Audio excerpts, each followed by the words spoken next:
Қиындық әрбір салада, әрбір периодта әрдайым болады. Қиынсыздық бизнес, бұл бизнес емес. Бір орында тұрып қалсаң, өзіңде енді осындай қиыншылықтар болмаса, бизнесің алға тартпайды.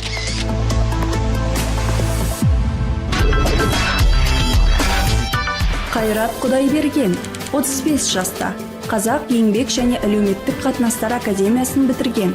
Бірнеше құрылыс компаниясы бар. Қайрат Құдайберген Алматы қаласының тумасы. Балалық шағын бір күліп, бір күрсініп есіне алғаннан, оның балдәурені бос әуремен өтпегенін байқадық. Шыны керек, осындай бір кішкентай комната сияқты үйде тұрғанбыз, времянка дейді ғой. Сол времянканы біз көмірмен, пеш болған, пешті көмірмен отын тасып көмірмен жаққанбыз. Ыстық су жоқ. Телефон арман. Кішкентай кезімнен еңбекке әке-шешеммен қосқан. Әке-шешеме көмектесетін, мысалы 11 жасымнан мамамды базарда тұрған кезде мектептен келем, мамамды ауыстырамын да, сол ғана көкөністерді, етті сататын. Ал 13 жасында бір жаңа бизнес көзін өзін таптым. Ойыншықтар. Мамаммен барахолка барған кезде мен ойыншықтарды алдым да и прилавка қой салғанмын.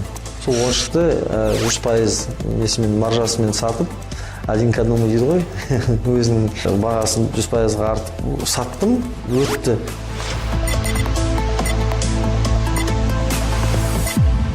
Қайрат көз жетпеске қол созбаған бала болдым дейді.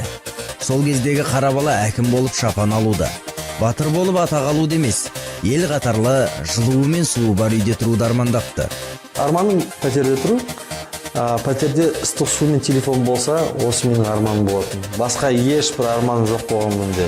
Сондықтан біз өзіміздің бірінші пәтерімізге көшкенде, бұл общежитие болды ғой, пәтер емес, общежитие болғанда онда қуандық. Общежитиенің қасында тағы да бір үй болған, сол үйге көшкен соң уже квартира ретінде бұл менің бір арманымның жүзеге асқаны ретінде, бір мақсатым жүзеге асқаны ретінде өзім соншалықты қуанғанмын.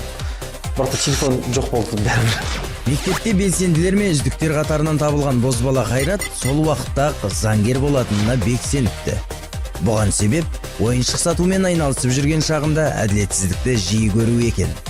Кішкентай кезімнен бірінші мамандығым өзімнің заңгер ретінде танылған Академия труда и социальных отношений кішкентай бір университет болған. Енді неге бұл университетті мен таңдадым? Себебі біздің ауылдан сол бір-ақ маршрут болатын, сол адресқа дейін жететін.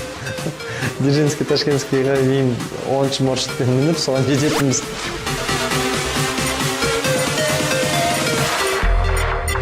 Академияда білім алып жүріп, Қайрат даму кәсіпкерлікті дамыту қорында тәжірибе жинайды. Ол жақта болашағыма керек аса құнды білімге қол жеткіздім дейді кәсіпкер. Ал жоғары оқу орнын үздік тәмамдаған соң заңгер жігіт Әділет министрлігіне жұмысқа қабылданады. Бірнеше жыл мемлекеттік қызметте жүріп, бөлім бастығына дейін лауазымы жоғарылайды. 2006 жылда мен өзімнің бір аудиторлық компаниям болған, ашқам. Сол аудитор компанияның арқасында 2006 жылда мен $1 миллион 23 жасында миллион доллар тапқам. Себебі біз үлкен компаниялардың, мысалы, тек қана өсіп келетін компанияларға заңды аудит, сондықтан қаржы аудит жасап, оларды көмектесіп, несие алуға, банктарға шығарып, олардың бизнес проектларын қорғап, олар үшін несие алуға көмектескенбіз. Банкта істеген кезде параллельно өзінің компаниямды ашып, аудиторлық компаниямыз, сол аудитор компаниямызды жұмыс істегенбіз. Алайда 2008 жылы әлемдік экономика құлдыраған кезде Қайрат бір қатар тәуекелдерді ескермейді. Нәтижесінде банкротқа ұшырап, аудиторлық компания өз жұмысын тоқтатқан. Осы проблемалардан кейін бір ай үйде отырып, ойланып, өз-өзімді кінәлап, себебі тек қана мен емес, тағы да менімен жұмыс істегенді қақтай адам болды. Маған енді адамдар сенімдік артты, көшбасшы ретінде компаниямды. Сол себептен олар да жұмыссыз қалды. Осындай ахуалға қалай ұшырадық, не болды деп өзіме сұрақ қоятын.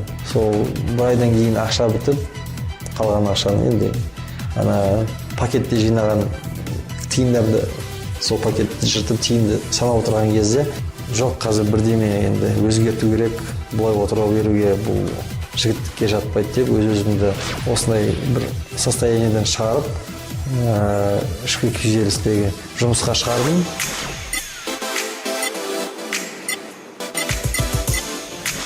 өзін өзі қолға алып мемлекеттік қызметке қайта оралған Қайратты көп ұзамай мемлекеттік бағдарлама аясында Шығыс Қазақстан өңіріне жібереді.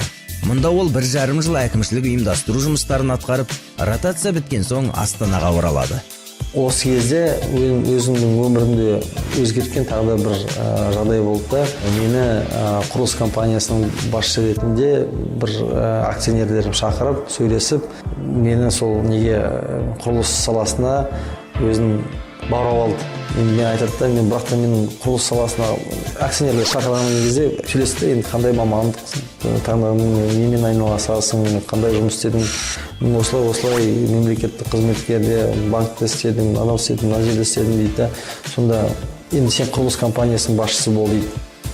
Мен құрылысқа қандай қатынасым бар деймін, аға шыны керек, мен білмеймін құрылысты, мен құрылыс қайда, мен қайда депші. Енді сен өзіңді кім болып санайсың? Мен өзімді енді управленец ретінде, менеджер ретінде санаймын дейсің. Енді управленец болсам, управлять дейді маған. Үлкен құрылыс компанияның басшысы ретінде 4 жыл істедім. Осы тұста Қайраттың кәсіптік бағыты толығымен өзгереді. Ол құрылыс саласының білікті маманы, әрі басқарушысы болып шыға келді. Ізденімпаз жігіт Қазақстан менеджмент, экономика және болжау институтына оқуға түсіп, магистр дәрежесін алады. Қызыл дипломға бітірдім ол университетті. Сол себептен енді кітаптарды оқып, мастер-класстарға барған соң өзіме бір зона комфорта деген не бар, түсінік бар. Сол зона комфортадан шығу үшін, өзінің бизнесін ашу үшін енді өзімнің акционерлерінен рұқсат сұрап, осылай жаңа компанияны ашып жатырмын. Мен кетсем деп. Шыны керек, енді кету қиын болды.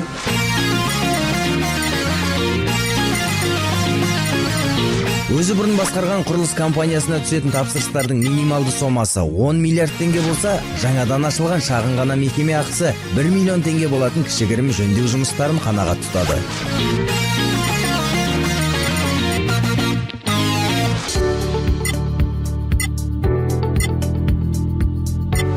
Бүгінде Қайрат Құдайбергеннің 3 бірдей құрылыс және бірнеше консалтингтік компаниясы, сондай-ақ серіктестерімен бірге ашқан қазақ тілді контентті ұсынатын бизнес мектебі бар.